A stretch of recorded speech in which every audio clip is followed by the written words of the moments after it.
የአፋብኃይል ወታደራዊ ቃል አቀባይ ገጥመውናል እንፋለማለን ሲል ገለጸ። በተለያዩ ግንባሮች ወታደራዊ እርምጃዎች ተጠናክረው መቀጠላቸውም ተመላክቷል። ቀዳሚ መረጃችን ነው። በቆቦ 17000 ተፈናቃዮች ሰብአዊ ቀውስ ተጋልጧል ሲባል በደቡብ ወሎ ህዝባዊ ውይይት ተካሄደ። የተፈናቃዮቹ አሁናዊ ጉዳይ ትኩረት ይጠይቃል። መረጃውን በዝርዝር እናስደምጣቸዋለን። ሲፒጄ በአብይ አህመድ አስተዳደር ስር በታሰሩ 5 ጋዜጠኞች ላይ የሚደረገውን የይቅርታ ማስገደድ ግፊት አወገዘ። ጋዜጠኞቹም በአስቸኳይ እንዲፈቱ ተጠይቋል። ትሰሙታላችሁ። 15 ሀገሮች የተቀላቀሉበት አዲሱ ዓለም አቀፍ የባህር ላይ መከላከያ ጥምረት ይፋ ሆነ። የአገራቱ ጥምረት በቀጠናው እፎይታ ያመጣል ወይ የሚለው ተጠባቂ ሆኗል። በዝርዝር ይዘነዋል፣ ይደመጣል። ሰላም ጤና ይስጥልን ውድ የብላክ ላይን ሚዲያ ቤተሰቦቻችን፣ እናንተን ይመጥናሉ ብለን ያሰብናቸውን የተመረጡ ዕለታዊ የግንባርና ወቅታዊ መረጃዎችን ወደ እናንተ ይዘን ቀርበናል። ቻናሉን ሰብስክራይብ በማድረግ ቤተሰብ እንድትሆኑ እየጋበዝን ወደ መረጃዎቹ እናመራለን።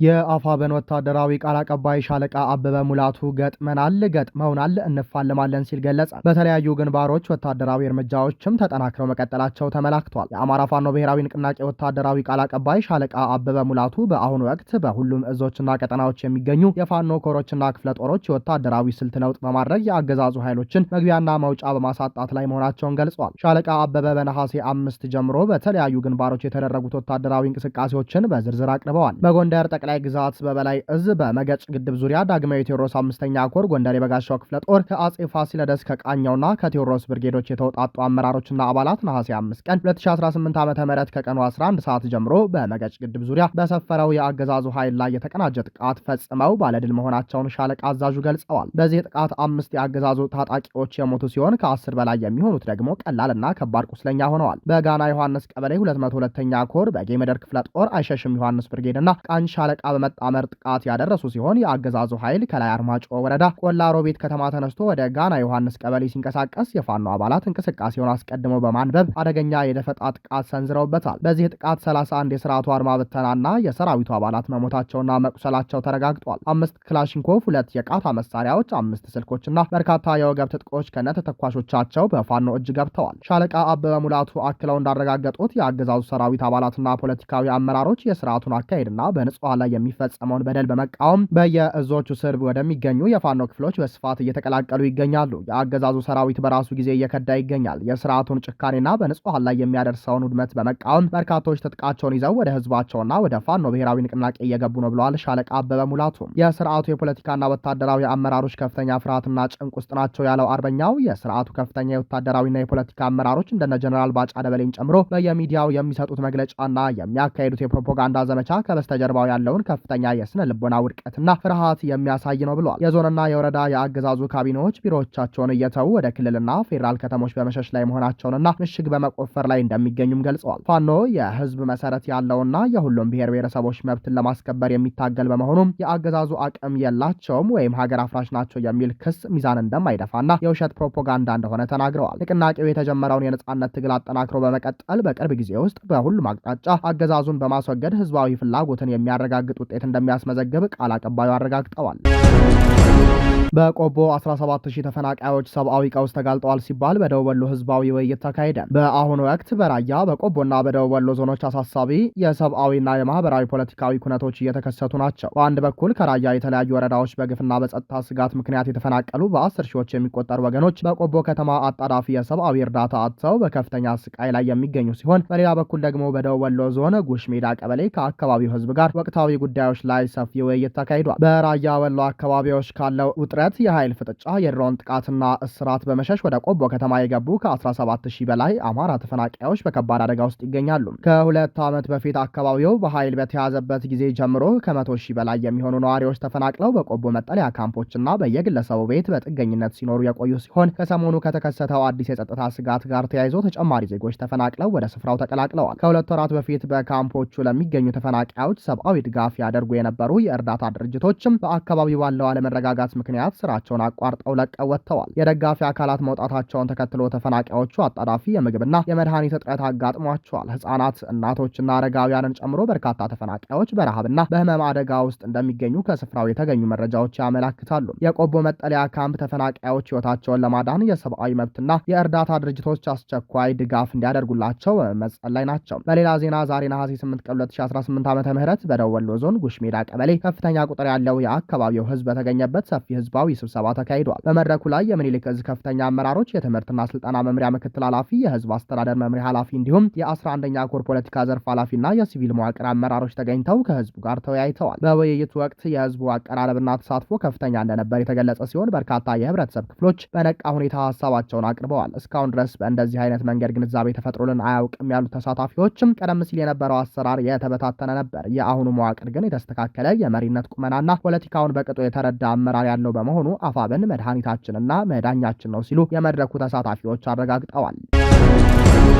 ሲፒጄ በአብይ አህመድ አስተዳደር ስር በታሰሩ 5 ጋዜጠኞች ላይ የሚያደርገውን የይቅርታ ማስገደድ ግፊት አወገዘ። ዓለም አቀፉ የጋዜጠኞች መብት ተሟጋች ድርጅት ሲፒጄ በኢትዮጵያ በአብይ አህመድ አስተዳደር ስር በእስር ላይ የሚገኙ ጋዜጠኞች ያልፈጸሙትን የሽብር ወንጀል አምነው ይቅርታ እንዲጠይቁ የሚደረግባቸውን ህገወጥ ግፊት አበክሮ ማውገዙን አስታወቀ። ተቋሙ ባወጣው መግለጫ እንዳመላከተው የኢትዮጵያ ባለስልጣናት ላለፉት 3 ዓመታት ፍትህን እየጠበቁ በእስር ቤት የሚገኙትን 5 ጋዜጠኞች ነጻነታቸውን ለማግኘት ሲሉም በግጭት ውስጥ ተሳትፎ ነበራችሁ በሚል አምነው ይቅርታ እንዲጠይቁ ከማስገደድ ይልቅ ያለምንም ቅድመ ሁኔታ በአስቸኳይ እንዲለቀቁ ጥሪ አቅርቧል። 5ቱ ጋዜጠኞች የሽብርተኝነት ክስ ተመስርቶባቸው የታሰሩት ከ3 ዓመት ገደማ በፊት በአማራ ክልል በተቀሰቀሰው አለመረጋጋትና ግጭት ላይ በሰሯቸው ዘገባዎች ምክንያት እንደሆነ ሲፒጄ አያይዞ አሳስቧል። በእስር ላይ የሚገኙት ጋዜጠኞች ጋዜጠኛ ጎበዝ ሲሳይ፣ መስከረም አበራ፣ ገነት አስማማው፣ ዳዊት በጋሻውና አባይ ዘውዱ ናቸው። የ5ቱ ጋዜጠኞች ጠበቃ የሆኑት ሰለሞን ገዛሀይ ለሲፒጄ እንደገለጹት እስረኞቹ የተጠየቁትን ራሳቸውን ወንጀለኛ የሚያደርግ የይቅርታ ደብዳቤ አንጽፍም ወይም አንፈርምም በማለት ሙሉ በሙሉ ውድቅ አድርገዋል። እንደ ጠበቃው ገለጻ የማረሚያ ቤት ኃላፊዎቹ ደንበኞቻቸውን በጋዜጠኝነት ስራ ላይ ከእንግዲህ አንሰማራም የሚል ቃል ገብተው ደብዳቤውን እንዲጽፉ የተለያዩ ግፊቶችና ማስፈራሪያዎች እንዲደረጉባቸው እንዲሁም ከሌሎች እስረኞች ተለይተው እንዳስቀመጧቸው ተገልጿል። የሲፒጄ የአፍሪካ ፕሮግራም አስተባባሪ ሙቶኪ ሙሞ ይህንን የመንግስት አካሄድ ሲያወግዙ እነዚህን 5 ጋዜጠኞች ለዓመታት እስር ቤት ካቆዩና ፍርዳቸውን ካዘገዩ በኋላ የኢትዮጵያ ባለስልጣናት አሁን አስገድደው በፍርድ ቤት አልፈጸምንም ያሏቸውን ወንጀሎች ጭምር እንዲያምኑ ግፊት ያደርጋሉ ሲሉ ተናግረዋል። አክለውም ባለስልጣናቱ ጋዜጠኞቹን ለማዋረድና ለማታለል የሚያደርጉትን ጥረት በመኮነን ስማቸውን በመጥቀስ በማንሳት በአስቸኳይ ተለቀው ወደ ጋዜጠኝነት ስራቸው እንዲመለሱ ጠይቀዋል። ሲፒጄ መገናኛ ብዙሃንን ዋቢ በማድረግ እንደጠቆመው በአማራ ክልል ካለው ግጭት ጋር በተገናኘ በሽብር ወንጀል የተከሰሱ ከ300 በላይ ፖለቲከኞች፣ ጋዜጠኞችና ሌሎች ወገኖች በተመሳሳይ የይቅርታ ደብዳቤ እንዲፈርሙ መጠየቃቸውን አመልክቷል። እንደ ሲፒጄ ገለጻ የፍትህ ሂደቱ ሆን ተብሎ እንዲዘገይ የተደረገ እንደሚገኝ ምስክርነት ማሰማቱን ጠቁሟል። የጎበዜ መስከረም፣ ገነትና ዳዊት ጉዳይ ባለፈው የካቲት ወር ፍርድ ቤቱ በጋራ የሚታየው መዝገባችሁ በቂ መረጃ አለው በማለት የፍርድ ሂደቱን እንደሚቀጥል ቢገልጽም በተደጋጋሚ ቀጠሮ በመቀየሩ ጉዳያቸው ዘይቶ ለመጪው ህዳር 10 ቀን 2019 ዓ.ም ተቀጥሯል። የአባይ ዘውዱ ጉዳይ አቃቤ ህግ በቂ መረጃ ስላለው ጉዳዩ መታየት ስለመቀጠሉ ለመወሰን ለመጪው ጥቅምት 6 ቀን 2019 ዓ.ም ቀጠሮ ተሰጥቷል። ጋዜጠኞቹ በአገዛዙ በቀረበባቸው ህገወጥ ክስ ጥፋተኛ ከተባሉ እስከ ዕድሜ ልክ እስራት ሊቀጡ እንደሚችሉና ይህም በአብይ አህመድ አገዛዝ የፍትሃዊ ሂደት እየተፈጸመባቸው መሆኑ ተመላክቷል። አገዛዙ ከእስር ለመልቀቂያ ሂደት በሚል ለጋዜጠኞቹ ያቀረበላቸው ሀሳብ ምህረት የሚል ቢሆንም በህግ በኩል ግን ከባድ ግድፈት እንዳለበት ጠበቃ ሰለሞን አስረድተዋል። በኢትዮጵያ ህግ መሰረት ይቅርታ የሚሰጠው ተከሳሾች በቀረበባቸው ክስ ጥፋተኝነታቸው በፍርድ ቤት ተረጋግጦ የመጨረሻ ውሳኔ ከተሰጠ በኋላ ብቻ ነው። የ5ቱ ጋዜጠኞች የፍርድ ሂደት ገና ያልተጠናቀቀ በመሆኑ ጉዳያቸው ሊቋጭ የሚችለው አንድም ክሱን ሙሉ በሙሉ በማንሳት አሊያም በምህረት እንደሆነ ጠበቃው ለሲፒጄ አብራርተዋል። ሲፒጄ ስለ ሁኔታው ግልጽ ማብራሪያ ለማግኘት ለፍትህ ሚኒስቴርና ለፌዴራል የመንግስት ኮሚኒኬሽን አገልግሎት ቢሮ በኢሜይል ጥያቄ ቢልክም ምንም አይነት ምላሽ አልተሰጠውም። በተጨማሪም ለፌዴራል ማረሚያ ቤት ኮሚሽን ኢሜይል ለመላክ ያደረገው ሙከራ እንዳልተሳካ ድርጅቱ አስታውቋል።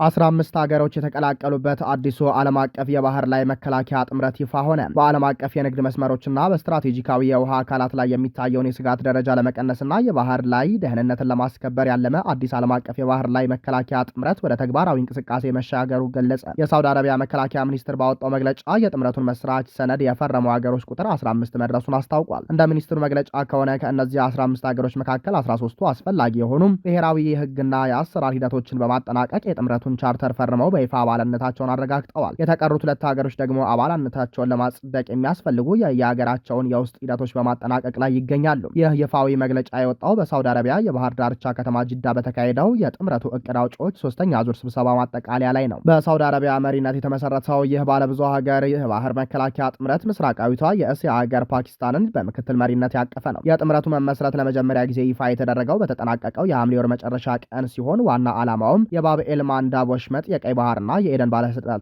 መርከቦች እንቅስቃሴ ነጻነትን ማስጠበቅ፣ የዓለም አቀፍ ንግድና የኃይል አቅርቦት፣ የነዳጅና የተፈጥሮ ጋዝ መስመሮችን ከደህንነት ስጋቶች መከላከል፣ በቀጠናው ውሃ አካላት ላይ የሚፈጸሙ የህገወጥ እንቅስቃሴዎችንና የባህር ላይ ውንብድናዎችን መክታት ናቸው። የሳውዲ መከላከያ ሚኒስትር እንደገለጸው የቻርተሩ መፈረምና የአባላት ቁጥር ማደግ ጥምረቱን ከጽንሰ ሀሳብ ደረጃ አልፎ ወደ ተቋማዊና ተግባራዊ የስራ እንቅስቃሴ መሸጋገሩን የሚያሳይ ትልቅ እርምጃ ነው። ይህ አዲስ የባህር ላይ ጥምረት ምስረታ ከቀጠናው ወቅታዊና ውጥረት ነግሶበት ከቆየው የጂኦፖለቲካ ሁኔታ ጋር በእጅጉ የተሳሰረ ነው። በየመን የሚንቀሳቀሱት የሁቲ አማጽያን በእስራኤል ሐማስ ጦርነት ምክንያት በቀይ ባህር ባብ ኤል ማንዳብ የሚያልፉ የንግድ መርከቦች ላይ ተደጋጋሚ የድሮንና ሚሳኤል ጥቃቶችን ሲፈጽም ቆይቷል። ይህም በርካታ ዓለም አቀፍ የጭነት መርከቦች መንገዳቸውን ቀይረው በደቡብ አፍሪካ መልካም ተስፋ ኬፕ በኩል እንዲዞሩም በማስገደድ የዓለም አቀፍ ንግድ ወጪንና የትራንስፖርት ጊዜን በእጅጉ ጨምሮታል። የዓለም አቀፍ አቅርቦት ሰንሰለትም ፈትኖታል። ሳውዲ አረቢያ በቀይ ባህር ላይ ረጅም የባህር ዳርቻ ያላት ሀገር በመሆኗ የባህር መንገዱ መታወቅ ቀጥታ በኢኮኖሚዋና በብሔራዊ ደህንነቷ ላይ ተጽዕኖ ያሳድራል። ሀገሪቱ በተለይም የቪዥን 2030